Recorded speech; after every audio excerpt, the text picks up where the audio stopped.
Oh man. Okay. So this is a video obviously I've been putting off for a while. But with the season coming around, might as well make the season finale video from last season.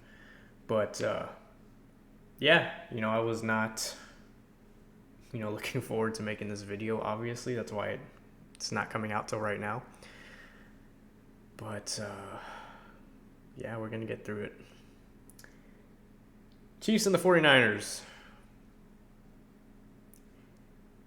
I would say that I don't know if y'all have realized this, but this is something that I've just noticed recently with all of these Super Bowls, like these last probably 3 Super Bowls. Have y'all noticed that like like the reffing in these games has been like pretty much non-existent? Like it's more of like let them play type. Like I don't know if y'all have noticed that or not. Let me bring my cam over here.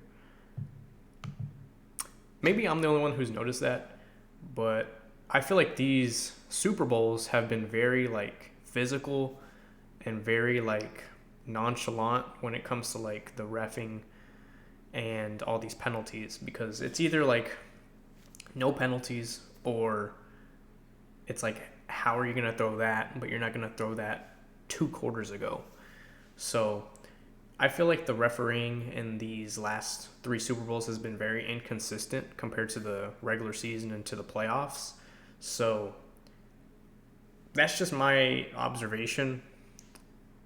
I would say just because the amount of holding calls in this particular Super Bowl that were not called, it's just mind blowing.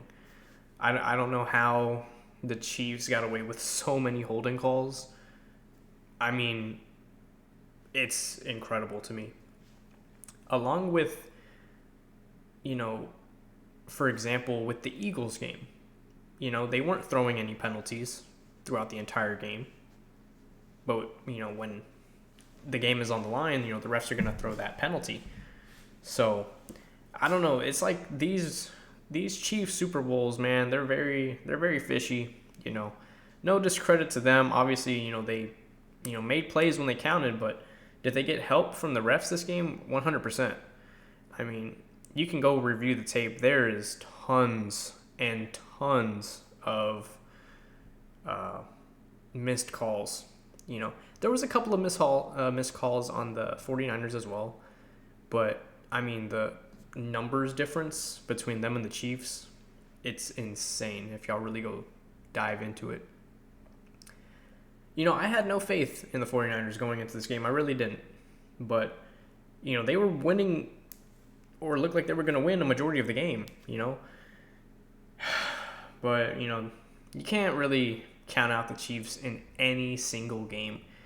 They're going to somehow win. They're going to do some, like, backyard football play that's going to give them, like, a 90,000-yard touchdown. So, it is what it is. I was going to, go over the stats of this game, but I feel like it doesn't really matter. This is going to be a really short video. I'm not going to talk too much about it because it happened. Everyone knows about it. No one really cares unless you're a Chiefs fan. But I just hope that the, consistency of these next couple Super Bowls is up to par, because this has been honestly a disgrace. I honestly have been lacking enthusiasm these last couple of Super Bowls just because of this thing in my head where it's like I know something's going to happen because of a missed call.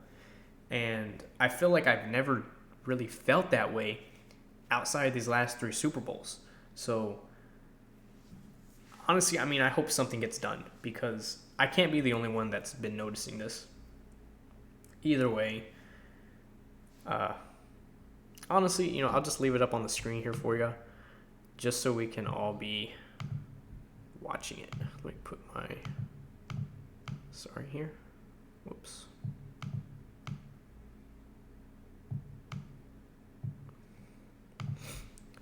So I'm just going to kind of leave the box, the box score over here. But I mean, when Patrick Mahomes is leading your team in rushing yards, that just kind of speaks for what type of game and how this game went. Christian McCaffrey, I mean, I thought he did really good. I mean, MVP in my eyes if he would have, they would have won that game. But I feel like Brock Purdy just wasn't as efficient as he needed to be for this game. He did good, but he needed to be a little bit better. I mean, the fact that no one could guard Travis Kelce is mind-boggling. Because it's like, it's not difficult to play the Chiefs. You put man on Travis Kelce and have them stick to his man. And have like zones in the flats. And then have like, honestly, you just got to play tight zone against the Chiefs. Because everything they do is a trick play or everything is nothing but formations. So if you can't guard them one-on-one, which they clearly can't, you have to contain them in the zone. But, then that opens up the run game. So, I mean, the Chiefs, like I said, if Andy Reid isn't the Chiefs coach, I find it hard to believe that the Chiefs are that efficient. I mean, they're going to be efficient regardless, but that efficient, like to where they're like this, I don't see that without, Andy Reid personally. But, yeah. Christian McCaffrey, I mean, doing all the work. Brandon Ayuk had some great plays. Debo wasn't really a big factor in this game as I wanted him to be. But, it is what it is. Sometimes, they cover up your main guy. I think that's kind of what they were doing. That's why Brandon Ayuk kind of had more yards. But, and then you got that Juwan Jennings at the 3, to where he makes some plays as well. I just feel like they needed a couple of more field goals, and then the less turnovers. I feel like, the turnovers is what lost, it's what lost them the game, in my opinion. They had, look at the Chiefs' turnovers. I mean, they had 2, 3, 4, 5. They had 5 total fumbles, and I just don't see how the 49ers didn't win this game. It's just like, it's just kind of mind-boggling. They couldn't get momentum. This should have been a blowout, to be honest. This could have been like a early, like 42 to 20 something game, but instead they lose. So that's pretty frustrating. But like I said, we're not going to dive too much on this game because it happened. Everyone watched it. There's nothing really to recap. Just wanted to kind of come up here and speak on my opinions on these last couple Super Bowls. I feel like something has been not consistent, and I think it's just with the reffing. I feel like there's something not being consistent. It's either they're letting them play too much or they're calling every little thing, and there's no balance. I feel like half of the refs are like, oh, we'll let them play, and the other half is like, no, we're going to call every tic-tac penalty. So it's like, as a group, they're not being consistent. Also with the group that they chose for the game, they have called the most penalties on teams that the Chiefs have played. So basically, this was the perfect group of referees to coach if you're the Chiefs. I mean, not to have ref the game if you're the Chiefs. If this was any other group in the NFL or any other team, it wouldn't have mattered. This particular group of refs have called the most penalties to benefit the Chiefs in like the last 4 seasons. So, I mean, you can't get luckier than that. But, hey, we're not going to go into, conspiracies here, but I'm just saying I think there's something fishy. The Chiefs are a good team. There's no question about that. Do they get a lot of help from the refs?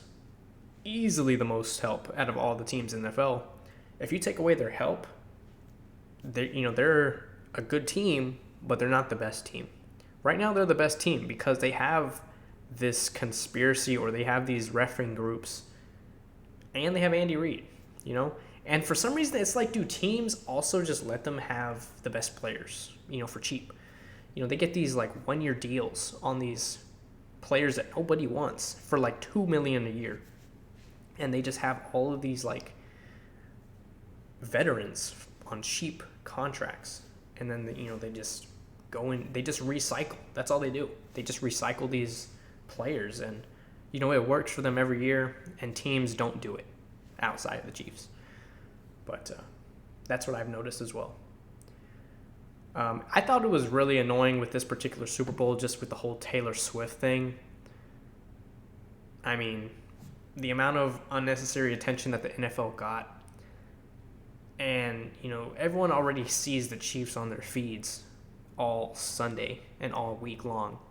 And this just overloaded my feeds with Chiefs content and Taylor Swift content. And it's like, I don't need this.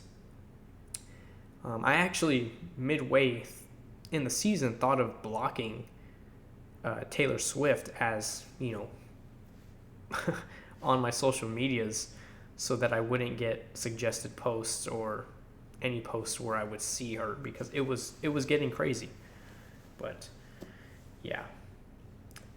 One thing I'd like to point off before ending this video, like I said, it was going to be really short. My totals for the year, pick percentage was 60%. I got 163 correct out of 269 games. And I would say that was very low compared to my last season. On my last season, I got... Keep in mind, I did start a little late. I did start a little late into the season. I think I started doing picks... when did I start doing these picks?